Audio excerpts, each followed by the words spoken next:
kita berdoa terlebih dahulu. Ayo anak ibu, siapa yang bisa memimpin doanya kita pada pagi hari ini? Nah, ya silakan Alif.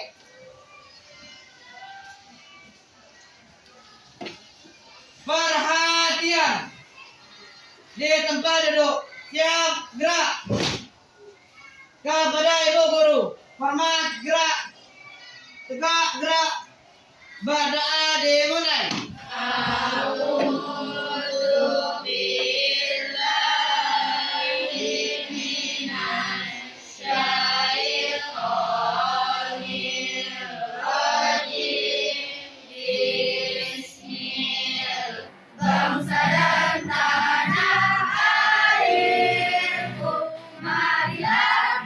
Emojinya ada kan? Ada. Ayo mesti ingin tahu gimana sih perasaan anak ibu pada pagi hari ini. Ayo coba diangkat emojinya, gimana perasaannya hari ini. Ayo siapa itu? Waduh, di video lagi ini. Ada dia kenapa sedih pagi ini? Oh waduh, ada dia sakit perut kenapa?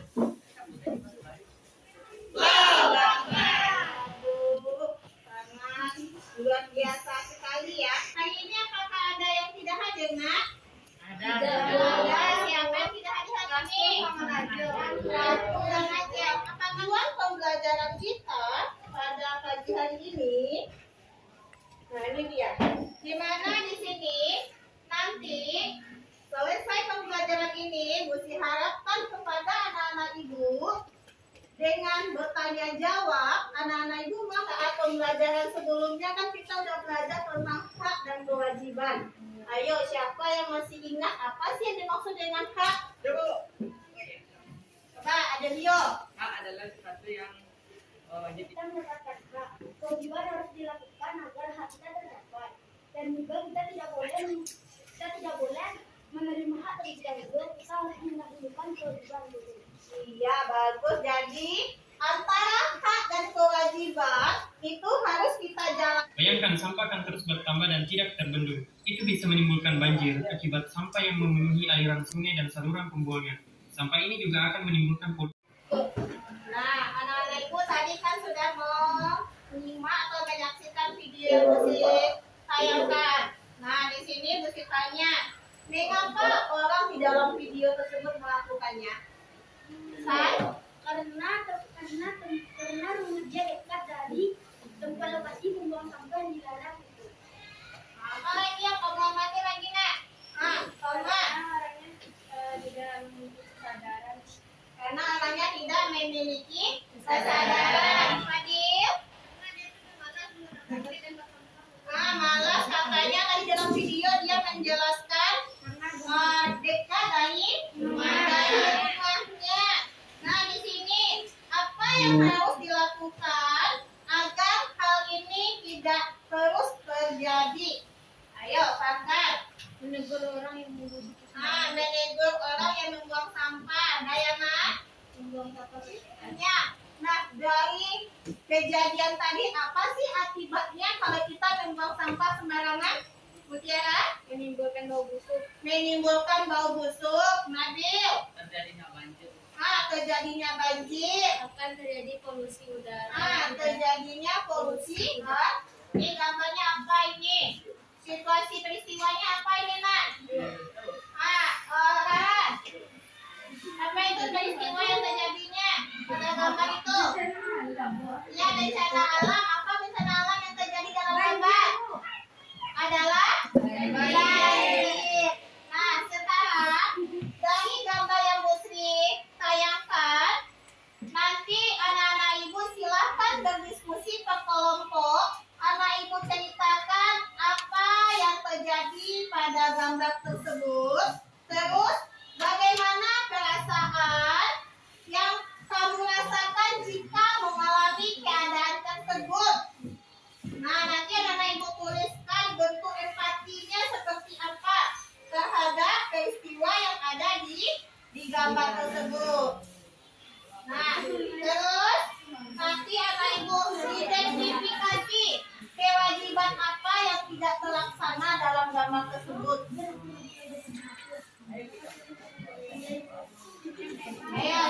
silakan berdiskusi. Bisa? Tidak pada tempatnya. Iya. Daripada kita terjadi banjir ya. Setelah kamu dapat ceritanya nanti kamu katakan aja di situ bagaimana perasaan kamu ungkapkan perasaan anak ibu di dalam cerita itu. Perasaannya bagaimana dalam keadaan pada gambar tersebut, rasakan dengan perasaannya seperti itu kan. Nah itu kan akibat tadi kan awal dari sebenarnya sembarangan itu ya diceritakan kan pada ini kan penyebab semuanya itu masalah sama nah bagi kelompok yang tampil ke depan, kelompok yang lain nanti memberikan tanggapannya ya nak ya. Ya. Ayo siapa yang mau menampilkan hasil diskusi kelompoknya? Nah yang pertama Tidak mempersampah sungai dan membangun pohon di sekitar sungai agar tak banjir tidak meluap. Jadi perasaannya akan dibacakan oleh bagaimana isi atau hasil diskusinya? Yuk. Coba Adelio.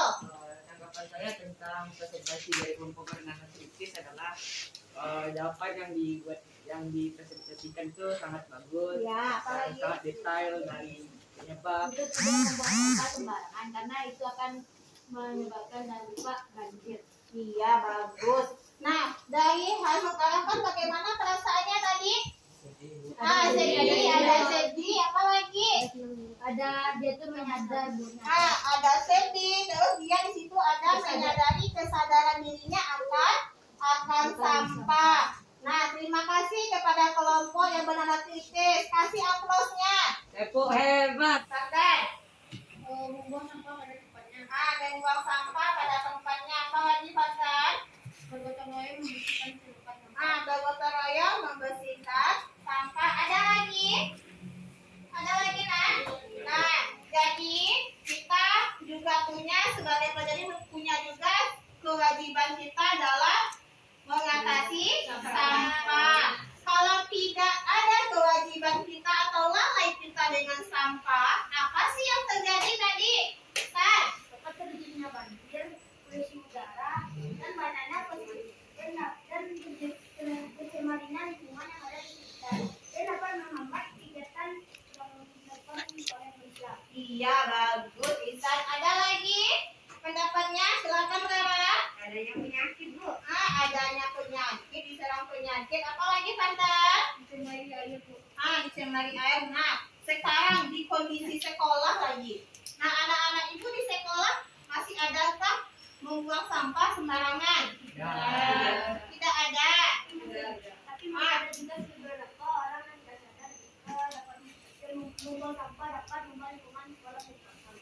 Iya, masih ada juga beberapa siswa yang tidak punya kewajiban terhadap sampah. Masih juga dia membuang sampah sembarangan. Nah, sekarang Musri, ada suatu permasalahan di lingkungan kelas kita. Sampah di kelas kamu ini banyak sekali sampahnya. Kemarin Excel, piket, masih ada juga menemukan sampah di dalam laci. Nah, sekarang coba anak ibu diskusikan dengan kelompoknya dulu. Coba anak ibu buatkan daftar atau sebuah tabel tentang bagaimana caranya anak-anak ibu mengatasi permasalahan tentang sampah yang ada di dalam kelasnya. Oh iya, tadi kan ada satu permasalahan di dalam kelasnya ada Rio. Nah, di dalam kelasnya masih ada juga beberapa sampah yang tersimpan di dalam lacinya. Nah, bagaimana kewajiban seorang pelajar atau Adelio menyikapi tentang sampah tersebut? Buatkan di dalam tabelnya apa saja kewajibannya. Ibu. Iya, Adelio. Ayo paham? Ini bagaimana? Bisa?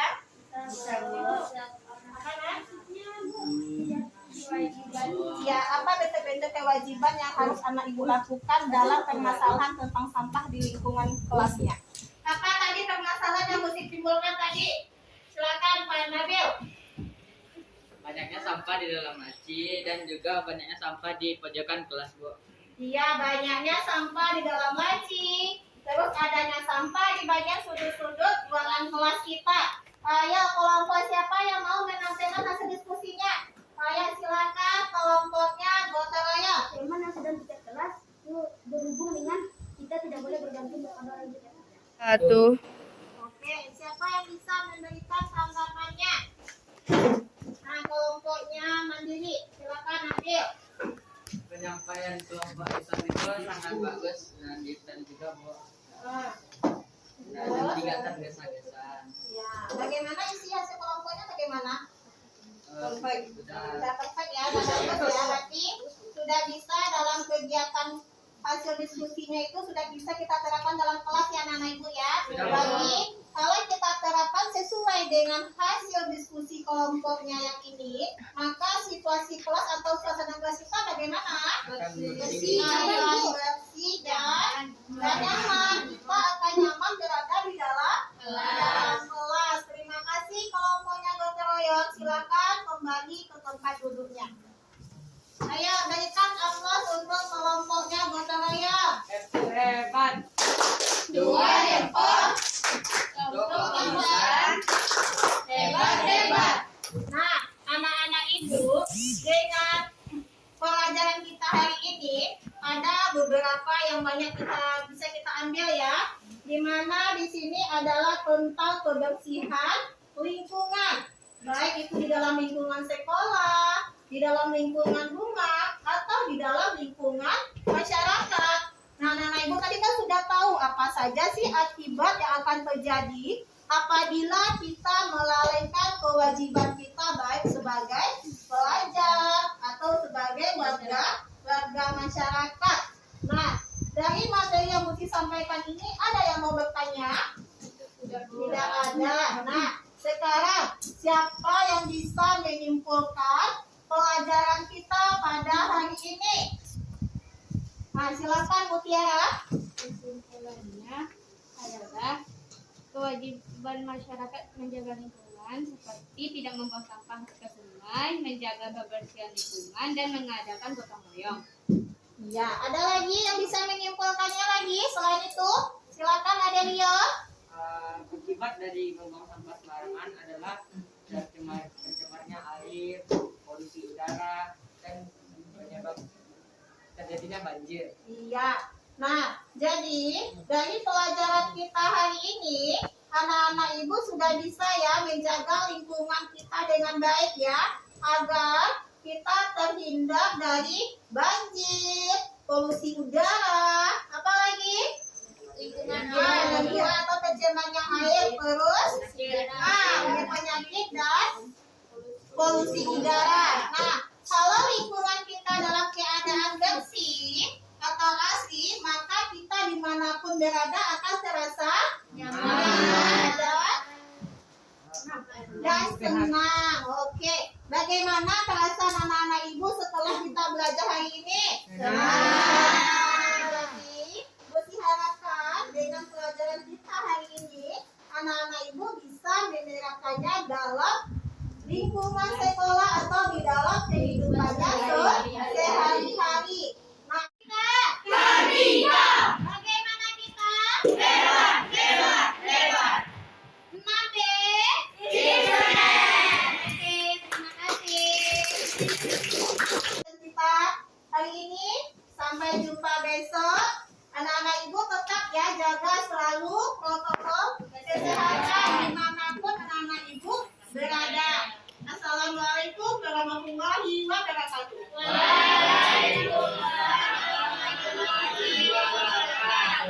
Perasaan saya saat melakukan perencanaan pembelajaran diferensiasi, saya merasa penasaran dan akhirnya saya tertarik untuk melakukannya. Saya sangat senang melakukan pembelajaran diferensiasi yang terintegrasi dengan kompetensi sosial emosional. Anak didik saya sangat antusias dan semangat mengikuti kegiatan pembelajaran. Saya merasa ada perubahan dalam proses pembelajaran yang saya terapkan. Pembelajaran yang saya dapat dari aksi nyata ini, yang pertama adalah saya memahami kebutuhan dari masing-masing anak. Yang kedua, memetakan kebutuhan mereka berdasarkan minat profil dan kesiapan belajar mereka. Yang ketiga, saya dapat belajar berdiferensiasi dan mengintegrasikan kompetensi sosial emosional sesuai dengan kegiatan yang saya berikan. Setelah saya menerapkan, ternyata pembelajaran berdiferensiasi yang berintegrasi dengan kompetensi sosial emosional sangatlah bagus, di mana anak-anak lebih kreatif dan lebih komunikatif. Adapun sosial emosional yang saya terapkan dalam hal ini, yang pertama, kompetensi kesadaran diri. Kesadaran diri dengan teknik berdoa sebelum kegiatan pembelajaran. Dalam hal ini, dapat melatih pembiasaan anak agar anak bisa tenang, memiliki rasa syukur, dan selalu memohon bimbingan kepada Tuhan sebelum kegiatan pembelajaran dimulai. 2. Kompetensi kesadaran sosial, di mana peserta didik setelah melihat dan mendengar video yang ditampilkan di depan kelas, peserta didik mempunyai keterampilan berempati dengan teknik melihat, merasakan, dan menceritakan kembali. Yang ketiga, itu adalah kompetensi pengambilan keputusan yang bertanggung jawab dengan teknik identifikasi dan memberikan. Di mana dalam kegiatan ini, anak mampu mengkomunikasikan kegiatan pembelajaran dengan komunikatif. Perencanaan pembelajaran yang perlu saya perbaiki untuk kedepannya adalah saya akan menerapkan kompetensi sosial emosional yang lainnya seperti kesadaran sosial, kemampuan berintegrasi sosial, kesadaran diri, dan pengendalian diri yang nantinya akan saya terapkan dengan berbagai teknik sehingga anak-anak dapat pengalaman belajar yang lebih bermakna untuk pengembangan sosial emosional anak. Pembelajaran berdiferensiasi yang berintegrasi dengan kompetensi sosial emosional saya akan lakukan dengan konsisten terhadap anak didik saya sesuai dengan kebutuhan anak. Saya akan berkolaborasi dengan rekan-rekan guru, kepala sekolah, serta orang tua murid yang mendukung pembelajaran berdiferensiasi demi tujuan pendidikan yang berpihak pada murid. Demikianlah yang dapat saya sampaikan tentang refleksi diri dalam proses pembelajaran berdiferensiasi yang terintegrasi dengan kompetensi sosial emosional.